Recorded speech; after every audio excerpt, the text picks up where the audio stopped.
evening. Good evening. Thank you. Thank you. Good evening. So, thank you. Good evening. So, Congressman John Lewis, before his passing, wrote, "Democracy is not a state, it is an act." And what he meant was that America's democracy is not guaranteed.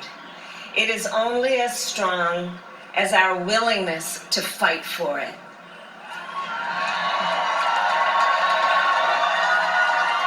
To guard it and never take it for granted. And protecting our democracy takes struggle, it takes sacrifice, but there is joy in it, and there is progress, because we, the people, have the power to build a better future.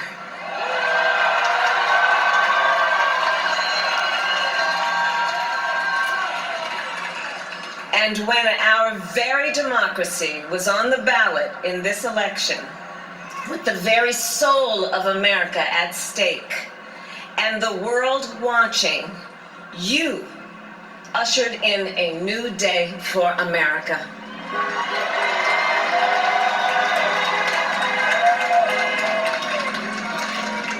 To our campaign staff and volunteers, this extraordinary team, thank you for bringing more people than ever before into the democratic process. And for making this victory possible. To the poll workers and election officials across our country who have worked tirelessly to make sure every vote is counted, our nation owes you a debt of gratitude.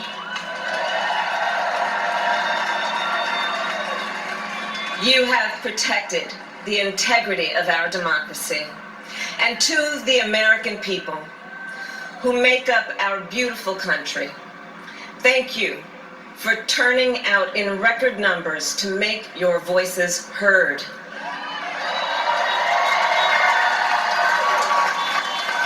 And I know times have been challenging, especially the last several months. The grief, sorrow, and pain, the worries and the struggles.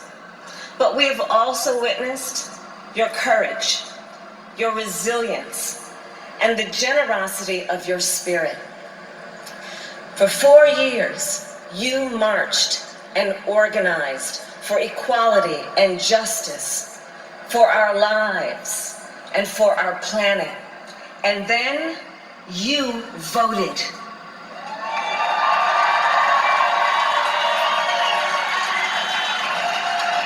And you delivered a clear message.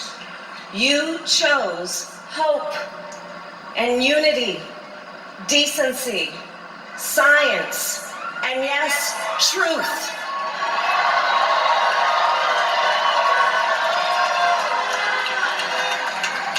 You chose Joe Biden as the next president of the United States of America.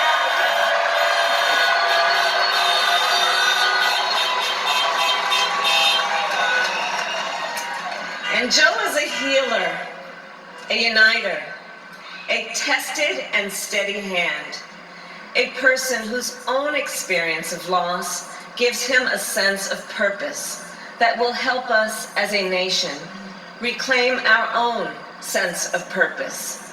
And a man with a big heart who loves with abandon.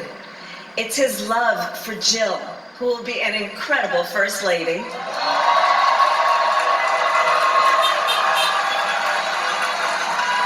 It's his love for Hunter and Ashley and his grandchildren and the entire Biden family.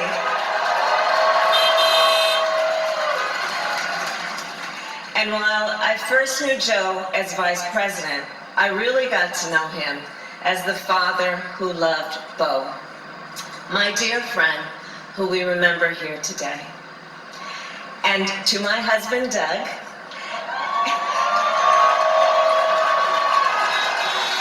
and our children, Cole and Ella, and my sister Maya, and our whole family. I love you all more than I can ever express.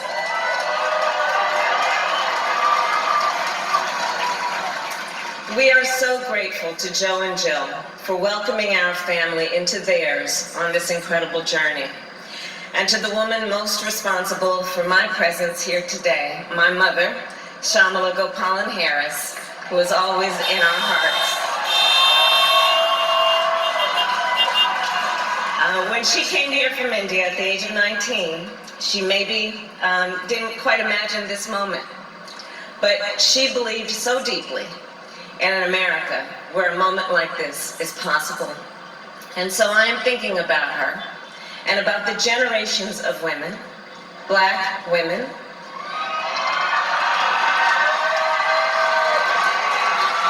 Asian, white, Latina, Native American women, who throughout our nation's history have paved the way for this moment tonight. Women who fought and sacrificed so much for equality and liberty and justice for all, including the Black women who are often, too often, overlooked, but so often prove they are the backbone of our democracy.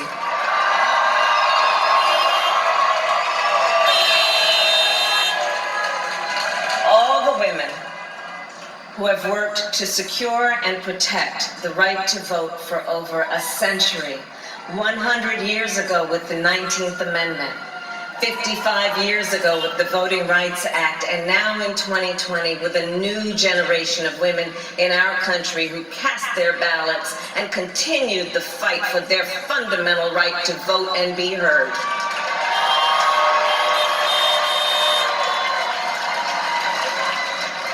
Tonight I reflect on their struggle, their determination, and the strength of their vision to see what can be unburdened by what has been. And I stand on their shoulders. And what a testament it is to Joe's character that he had the audacity to break one of the most substantial barriers that exists in our country and select a woman as his vice president.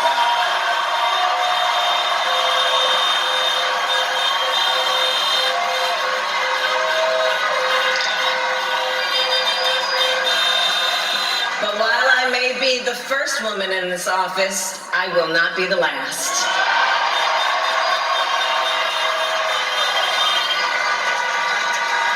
Because every little girl watching tonight sees that this is a country of possibilities. And to the children of our country, regardless of your gender, our country has sent you a clear message. Dream with ambition, lead with conviction, and see yourselves in a way that others may not, simply because they've never seen it before. But know that we will applaud you every step of the way.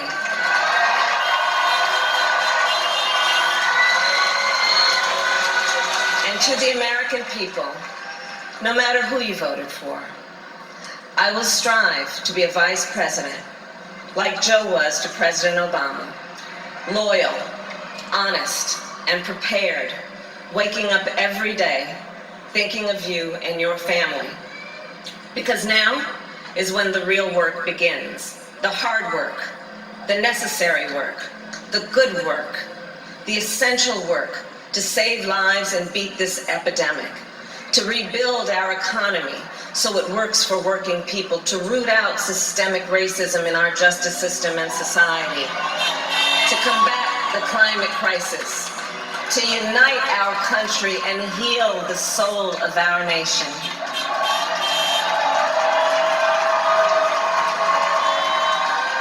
And the road ahead will not be easy, but America is ready. And so are Joe and I.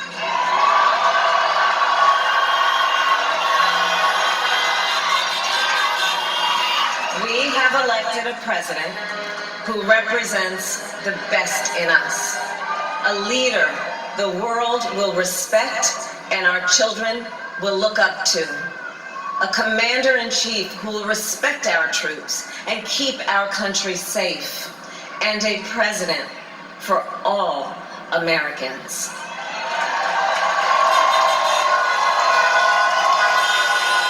And it is now my great honor to introduce the President-elect of the United States of America, Joe Biden.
My fellow Americans, and the people who brought me to dance, Delawareans. I see my buddy Senator Tom Carper down there, and I think Senator Coons is there, and I think the governor's around. And is that Ruth Ann? And that former Governor Ruth Ann Minner. Most importantly, my sisters-in-law, my sister Valerie. Anyway. Folks, the people of this nation have spoken. They've delivered us a clear victory, a convincing victory, a victory for we the people. We've won with the most votes ever cast on a presidential ticket in the history of the nation. 74 million.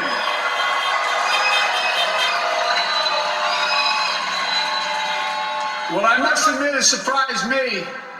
Tonight, we're seeing all over this nation, all cities and all parts of the country, indeed across the world, an outpouring of joy, of hope, renewed faith in tomorrow.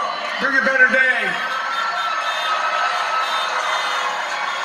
And I'm humbled by the trust and confidence you placed in me. I pledge to be a president who seeks not to divide, but unify. Who doesn't see red states and blue states, only sees the United States.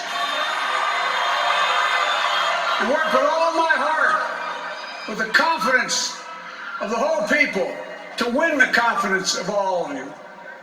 And for that is what America, I believe, is about. It's about people. And that's what our administration will be all about. I sought this office to restore the soul of America, to rebuild the backbone of this nation, the middle class, and to make America respected around the world again. And to unite us here at home. It's the honor of my lifetime that so many millions of Americans have voted for that vision. And now, the work of making that vision is real. It's a task, the task of our time. Folks, as I said many times before, I'm Jill's husband. And I would not be here without her love and tireless support of Jill, and my son Hunter, and Ashley, my daughter, and all our grandchildren, and their spouses, and all our family. They're my heart. Jill's a mom, a military mom, an educator. And she has dedicated her life to education. But teaching isn't just what she does, It's who she is. For American educators, this is a great day for y'all. You're going to have one of your own in the White House. And Jill's going to make a great First Lady. I'm so proud of her.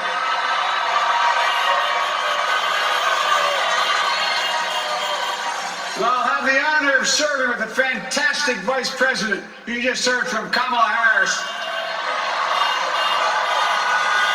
who makes history as the first woman, first black woman, the first woman from South Asian descent, the first daughter of an immigrant ever elected in this country. Don't tell me it's not possible in the United States. It's long overdue. And we're reminded tonight of those who fought so hard for so many years to make this happen. But once again, America's bent the arc of the moral universe more toward justice. Kamala, Doug, like it or not, your family, you become an honorary Biden, there's no way out. All those of you who volunteered and worked the polls in the middle of this pandemic, local elected officials, you deserve a special thanks from the entire nation. And my campaign team and all the volunteers and all who gave so much of themselves to make this moment possible, I owe you. I owe you. I owe you everything. And to all those who supported us, I'm proud of the campaign we built and ran. I'm proud of the coalition we put together. The broadest and most diverse coalition in history.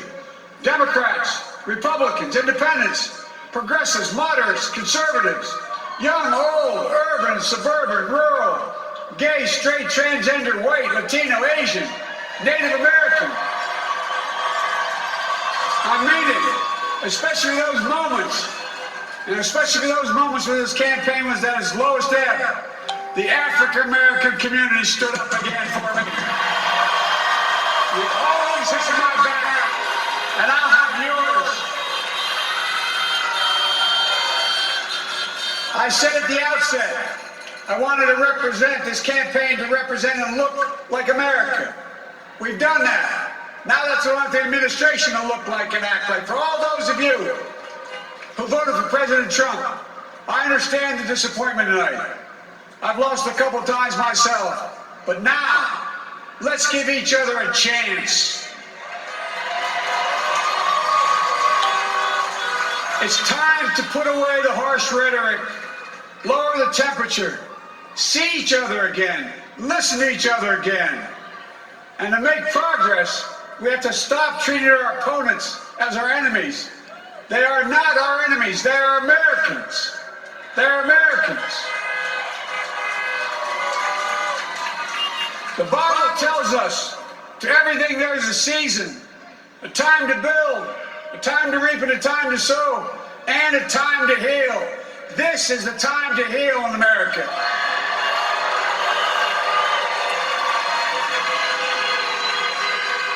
Now this campaign is over. What is the will of the people? What is our mandate? I believe it's this. Americans have called upon us to marshal the forces of decency, the forces of fairness, to marshal the forces of science, and the forces of hope in the great battles of our time. The battle to control the virus, the battle to build prosperity, the battle to secure your family's health care, the battle to achieve racial justice and root out systemic racism in this country, and the battle to save our planet by getting climate under control, the battle to restore decency, defend democracy, and give everybody in this country a fair shot. That's all they're asking for, a fair shot. Folks, our work begins with getting COVID under control.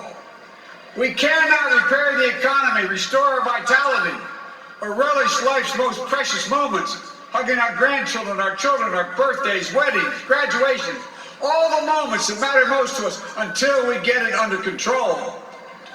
On Monday, I will name a group of leading scientists and experts as transition advisors to help take the Biden-Harris COVID plan and convert it into an action blueprint that will start on January the 20th, 2021.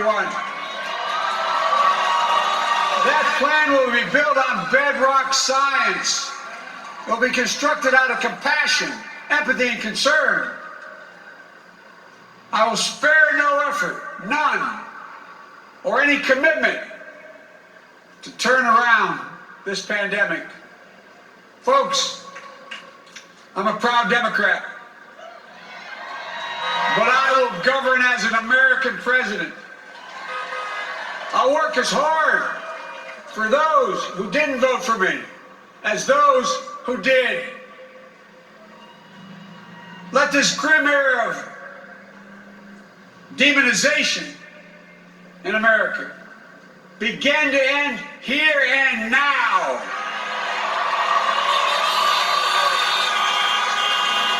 The refusal of Democrats and Republicans to cooperate with one another, it's not some mysterious force beyond our control. It's a decision, a choice we make. And if we can decide not to cooperate, then we can decide to cooperate. And I believe that this is part of the mandate given to us from the American people. They want us to cooperate in their interest. And that's the choice I'll make. And I'll call on Congress, Democrats and Republicans alike, to make that choice with me. The American story is about slow yet steadily widening the opportunities in America. And make no mistake, too many dreams have been deferred for too long. We must make the promises of the country real for everybody, no matter their race, their ethnicity, their faith, their identity, or their disability. Folks, America